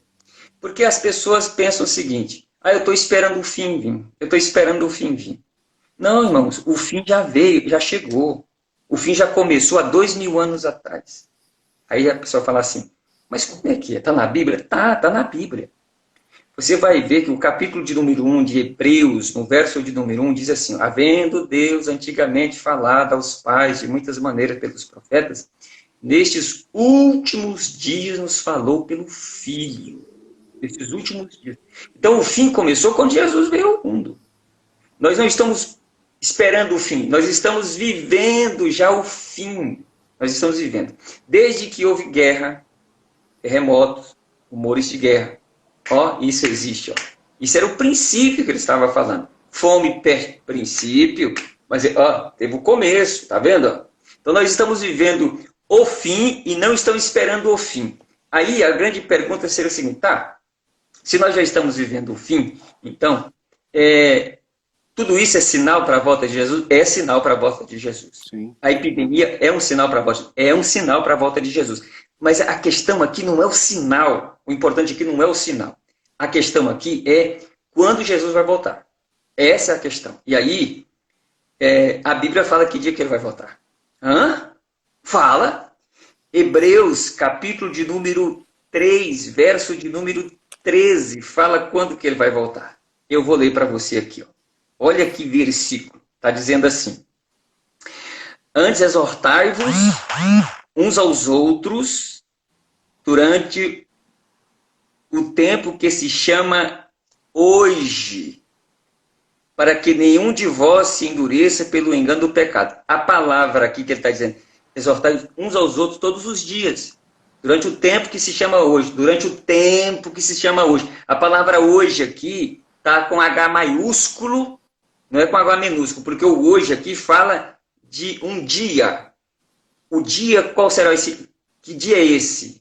Ou qual será esse dia?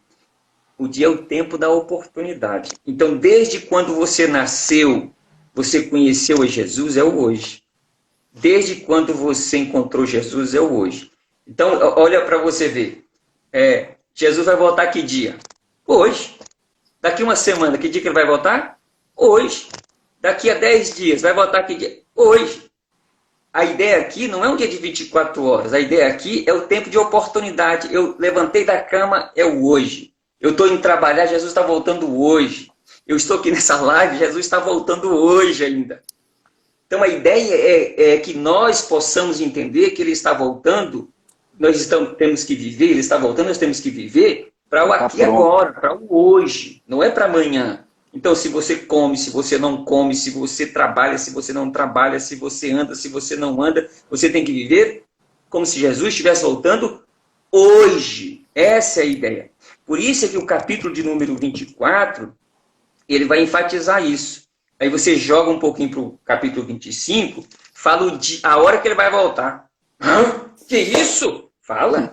Capítulo 25, verso 6, ó. Mas à meia-noite ouviu-se o brado. Aí vem o esposo.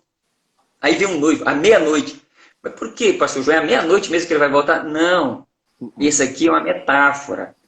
Que horas que começa o dia? Não é 0 hora? E que horas que termina o dia? Não é 0 horas?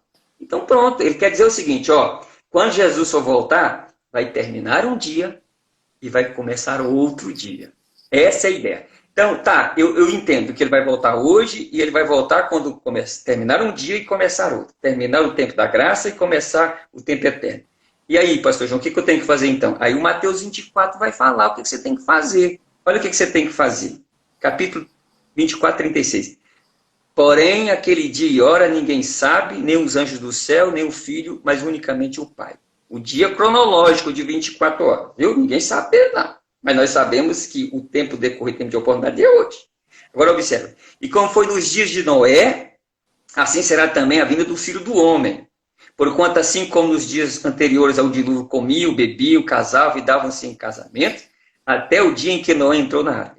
E não perceberam até que veio o dilúvio e os levou a todos. Assim também será a vinda do Filho do Homem. Então observa que essa colocação que Jesus está dizendo é isso aqui, ó. Então, estando 2 no campo, um será levado e deixado o outro. Estando 2 morrendo, um será levado e deixado o outro. O que ele quer dizer com isso? Verso de número 43. Vigiai, pois. Vigiai, pois. Porque não sabeis a que hora cronológica há de vir o vosso Senhor. Se o pai soubesse que horas que viria o ladrão, ele guardaria a sua casa. Então, o que ele quer dizer para nós? Vigiar. É escatológico? É. O que eu tenho que fazer? Viver vigiando. Vigiar não é guardar uma coisa? Você está guardando o quê, pastor André? Você está guardando o dia que ele vai voltar. Sim. Você está guardando, protegendo. Essa é a ideia. Nós temos que vigiar. Eu preciso vigiar. Ele está voltando. Hoje ele está voltando. Amanhã. Hoje ele está voltando. Tem uma ideia escatológica e nós temos que viver essa ideia escatológica como se ele estivesse voltando agora. E viver, né, preparado como se fosse hoje, né? Essa é a ideia, né? Essa é a ideia. Eu acho que a gente vai ter que... Todo esse processo, né? É aquilo que eu disse, né? Deus gera necessidade para a gente se aproximar dele. Eu acho que a igreja brasileira precisa se despertar mesmo, de fato, né? E priorizar aquilo que de fato precisa ser priorizado, né?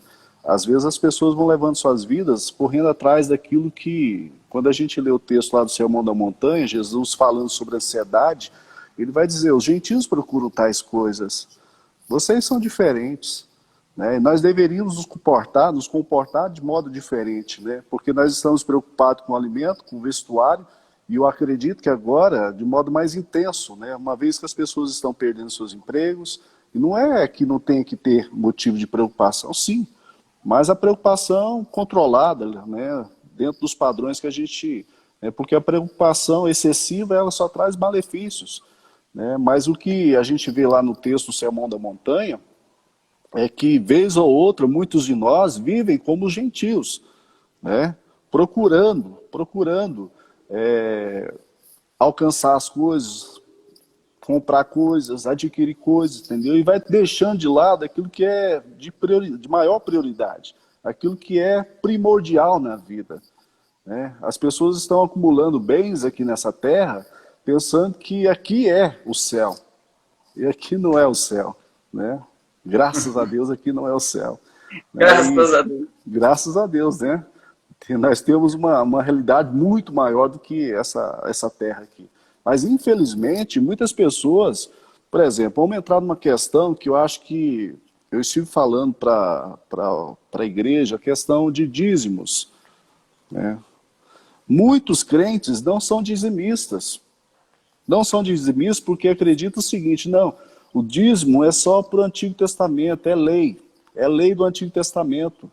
E aí interpretam aquele texto lá de Lucas 11:42 de modo distorcido, porque parece que eles vão dizer, não, Jesus está ali falando, exortando os fariseus que estavam dizimando, né, o hortelã, das hortaliças, da arruda, né? E o critério deles ali em dizimar, Jesus está condenando eles por conta disso. Nada disso, o texto lá deixa claro que Jesus está exortando eles porque eles estavam deixando de exercer justiça e o amor de Deus da mesma forma que eles estavam, né, exercendo com a questão do dízimo, né, sendo fiéis até mesmo na hortaliça que estava plantando né, no quintal da casa. E Jesus falou, olha, da mesma forma que vocês estão fazendo isso, vocês deveriam fazer também em relação à justiça e ao amor de Deus. E aí muitos vão dizer, porque essa é a grande realidade. E eu não sei se você pensa comigo dessa forma, mas aquele que não é fiel ao Senhor, eu acredito, e disse isso na igreja, que a questão do dízimo em si não vai fazer com que a pessoa perca a salvação. Não acredito nisso, que atinja a questão da salvação. Mas eu tenho dificuldade em ver uma pessoa que se diz ser espiritual de fato, ter uma espiritualidade integral, de ser fiel a Deus, ser temente a Deus, ser devoto ao Senhor, né, de ter afeição plena ao Senhor e não ser convertido na questão do dízimo. Né? E aí a gente se parece muito, muito mesmo com as pessoas lá do mundo, lá fora, com os gentios, né? Porque a pessoa não consegue ser fiel ao Senhor na questão de devolver o dízimo, porque é um princípio que está tanto no Antigo como também no Novo Testamento, né? Que veio antes da lei, com Abraão dando o dízimo para Melquisedeque, né? Jacó fazendo a promessa, se Deus fosse com ele, né? Ele haveria também de dar o dízimo. A gente vê a questão com Moisés, né? Moisés legislando a lei de Deus e falando.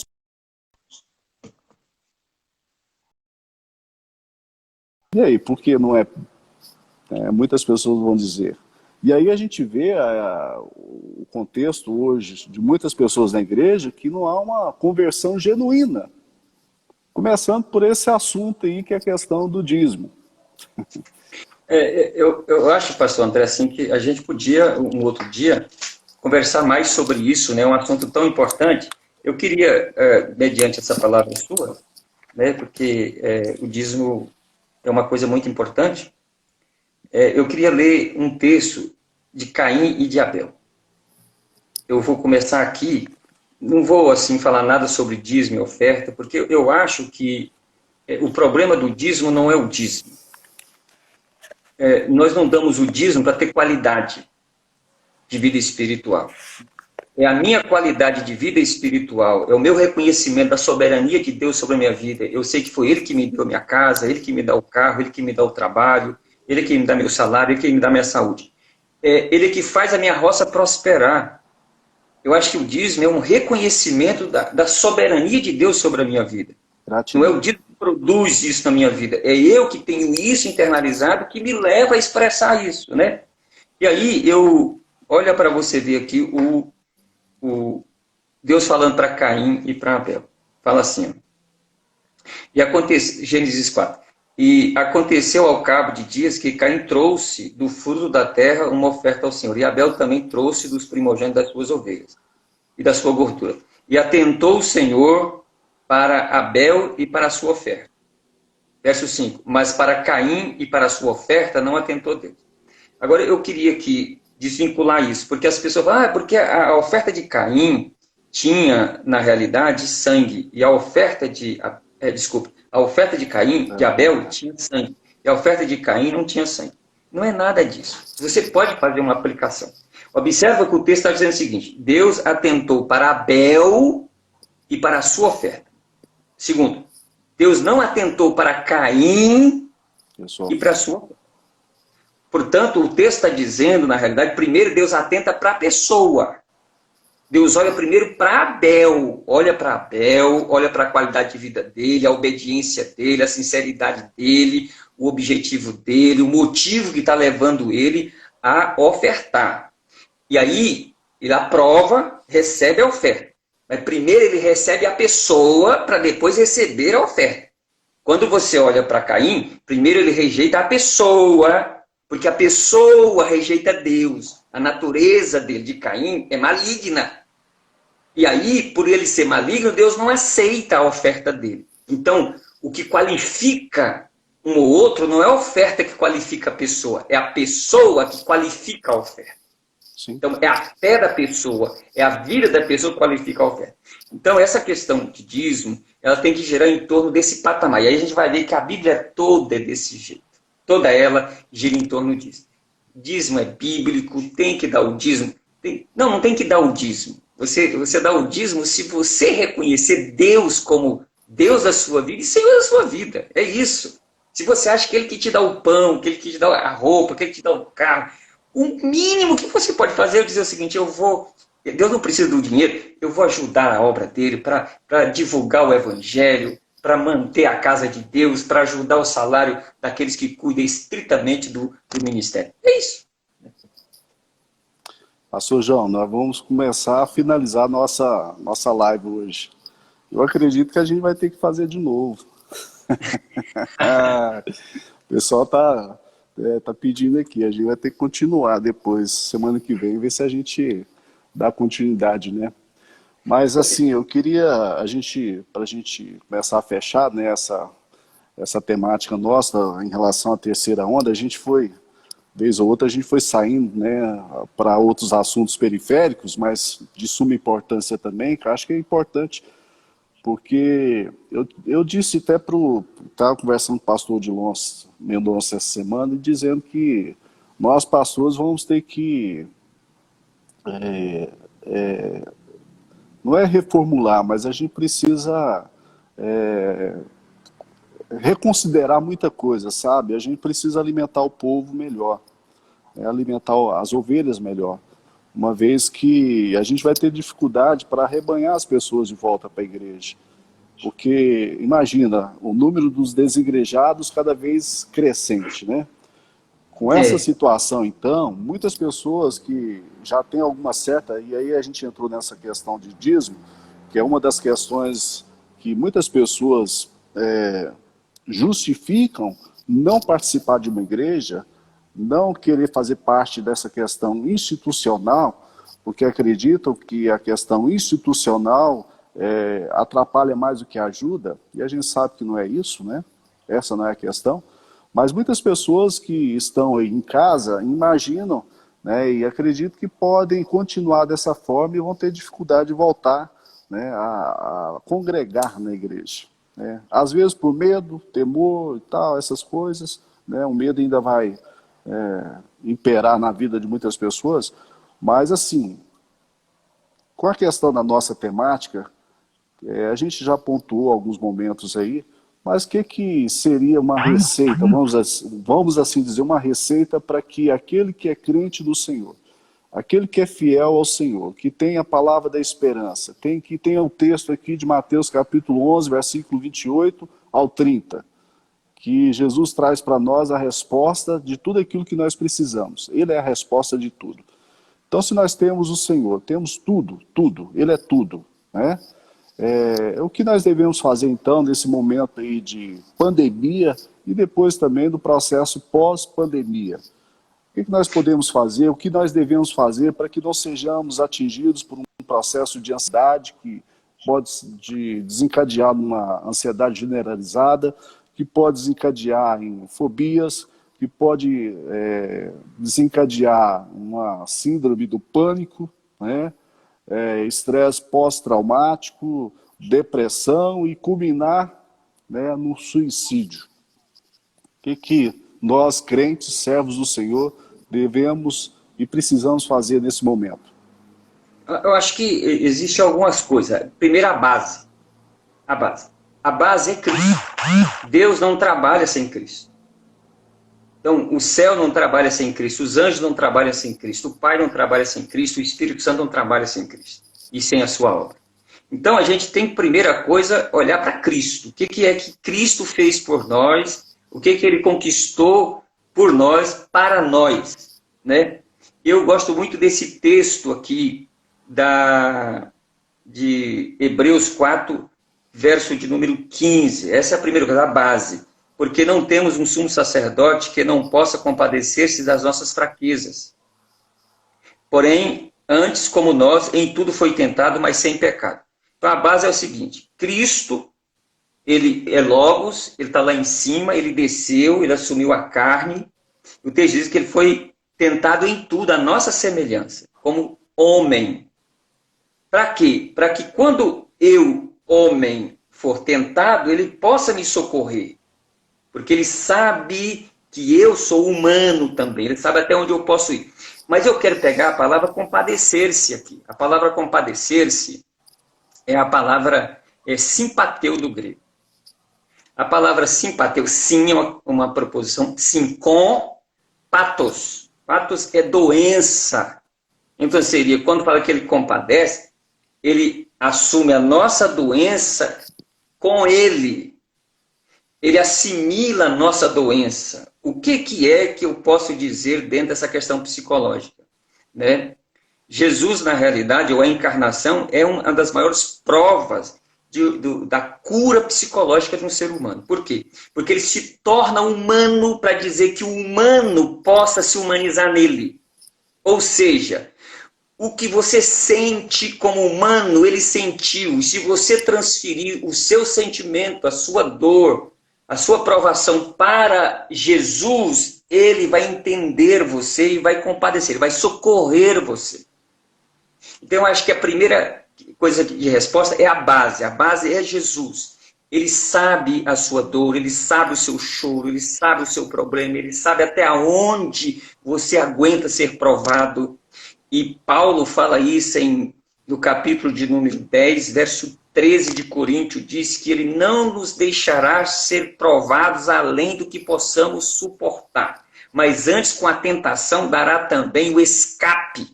Isso quer dizer o quê? Enquanto eu estou sendo tentado, se ele ainda não veio ao meu socorro, é porque ele está vendo que eu ainda suporto. Porque na hora que ele vê que eu não suporto, ele vem e ele me segura. Deus não é injusto.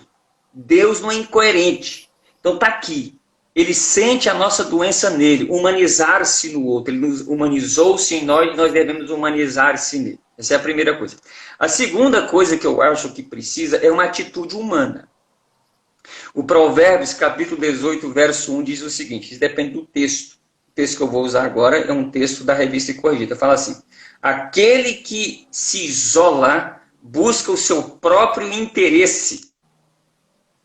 Tem texto que fala, aquele que se separa busca o seu próprio interesse. Mas vamos pegar, aquele que se isola busca o seu próprio interesse. O restante do versículo diz assim, e ele se levanta contra toda a sabedoria. Então, quem isola busca o seu próprio interesse e se levanta contra toda a sabedoria. Aí eu fui pesquisar isso, mas por que quem se isola? Porque quem se isola busca alimentar o seu egoísmo, esconder-se a si mesmo dentro das suas mazelas, é fugir da realidade. Em outras palavras, se torna um covarde, assim, tá certo?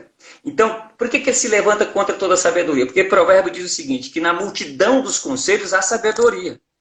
Então, a segunda coisa é humana. Você tem que ser responsável por gerir você mesmo, por liderar você mesmo. Ou seja, você está com crise de ansiedade, você está com depressão, não está querendo viver mais, não está querendo lutar mais, está tudo negro, não tem mais luz, você está totalmente arrebentado, não se isole. Tome uma atitude, busque conselhos, porque na multidão dos conselhos você vai ter a sabedoria para você sobreviver a essa situação. Então, eu acho que a segunda coisa é uma atitude humana. A pessoa precisa ter uma atitude humana. E entender essa atitude humana com sabedoria. com entendimento e esforçar-se para colocar isso em prática. Essa é a segunda coisa. E eu acho que a terceira coisa, eu acho que é viver a vida cristã.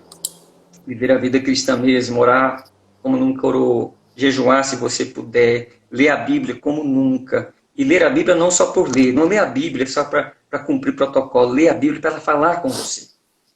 Porque o Espírito Santo vai usar essa palavra para santificar você. Ele pega essa palavra, limpa seus pensamentos, limpa sua audição, limpa sua alma, limpa seu corpo, te liberta. Ela nos santifica pela ação do Espírito Santo. Ele usa a palavra para nos santificar, nos dar limpeza. E há casos, meus irmãos, há casos de pessoas que foram libertas de depressão lendo a palavra de Deus. Ela é vida.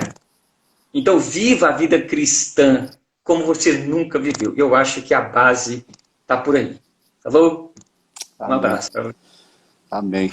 Vamos terminar. A gente começou com aquele texto, vamos terminar com aquele texto, né? Lá de Mateus 11, versículo 28 e 30. Vinde a mim, todos os que estáis cansados, sobrecarregados, e eu vos aliviarei. Tomai sobre vós o meu jugo e aprendei de mim, porque sou manso e humilde de coração. E achareis descanso para a vossa alma, porque o meu jugo é suave e o meu fardo é leve. Graças a Deus. Que texto maravilhoso, né, pastor João? E quando a gente vê Jesus se relacionando com pessoas, curando, né, fazendo maravilhas, a gente vê Jesus olhando para as pessoas de modo integral. Não só a questão espiritual, mas a questão física e a questão psíquica. Então, o que nós podemos ver Jesus fazendo a obra, né, por completo. E é por isso que ele tem poder para tratar não só a questão física, mas também a questão espiritual e a questão psíquica. Ele tem poder. Por isso que alguém escreveu um livro interessante, Jesus, o maior psicólogo do mundo. E, de fato, ele é o maior psicólogo do mundo. Graças a ele, né? Ele olhava para as pessoas na sua totalidade. E por isso que a gente pode ver aquela mulher do fluxo de sangue, né? Jesus vai curar ela, ela toca na orla do seu vestido, e sai dele virtude, sai poder, e ele vai perguntar quem me tocou, e ela receosa, temerosa por ter feito aquilo que ela fez, poderia ter sido, né? Ela poderia, mas Jesus vai falar uma palavrinha que é maravilhosa para nós, filha. Né? Ele vai mexer com a questão lá no âmago. Ele não só cura ela da doença física, mas da doença da alma. E para completar, ele né, vai trazer salvação para ela, questão espiritual. Então Jesus faz a obra por completo. E é por isso que em tempos de pandemia, com a primeira, segunda e até mesmo essa terceira onda, nós temos Jesus, né? Nós temos o nosso Senhor Jesus para confiar, para esperar e para descansar. Deus abençoe a sua vida, pastor João. Amém. Quero agradecer a todos que nos abençoaram com sua participação. Estou vendo aqui o Paulo Veríssimo, quero agradecer a Naná lá de Goiânia. E vamos combinar para quinta-feira que vem, então? Pode ser? Fique aí, vamos conversando durante a semana. Semana a gente conversa e a gente lança aí o desafio e a gente faz quase 2 horas, a gente está chegando quase 2 horas, a gente vai terminar agora, gente, porque a bateria do celular aqui está acabando, né? Já me mandou mensagem várias vezes, e senão a gente ia fazer uma live de 3, 4 horas, né? Dá pra gente...